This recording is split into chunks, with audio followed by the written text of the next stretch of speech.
સાયલા ગામની સીમમાંથી ₹3,95,250નો ગાંજો ઝડપાયો। આરોપી સામે NDPS હેઠળ ગુનો નોંધાયો।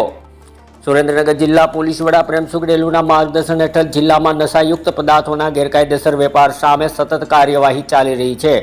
તે અંતર્ગત લીંબડી ડીવાયએસપી VM રબારીના માર્ગદર્શન હેઠળ સાયલા પોલીસ મથકના incharge police sub inspector NA ડાભીને બાતમી મળી હતી કે સાયલાના કરશનપરા વિસ્તારમાં રહેતા ગોપાલભાઈ જેઠાભાઈ સભાણીની પોતાની વાડીમાં ગેરકાયદેસર સૂકો ગાંજો છુપાવી રાખ્યો છે। બાતમીના આધારે police inspector GB Parmar, police sub inspector NA Dabhi, ASI Hiralben Mod, Bharatbhai Chavda, Siddhrajsinh Parmar, Harpalsinh Kher, Sinabhai Vaghela, Harpalsinh Parmar તથા સંગીતભાઈ સહિત સાયલા પોલીસ ટીમે દરોડો પાડ્યો હતો।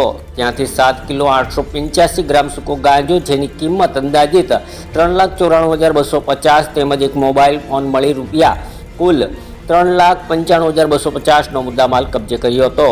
આ મામલે સંડોવાયેલા આરોપી ગોપાલભાઈ જેઠાભાઈ સંભાળી ઉંમર વર્ષ 50 રહેવાસી કરશનપરા સાયલાવાળાની ધરપકડ કરી તેની સામે સાયલા પોલીસ મથકે NDPS એક્ટ હેઠળ ગુનો નોંધી વધુ તપાસ હાથ ધરી છે। બ્યુરો રિપોર્ટ દિનેશ ગામવા સાથે વલ્લભભાઈ રાઠોડ, લીંબડી।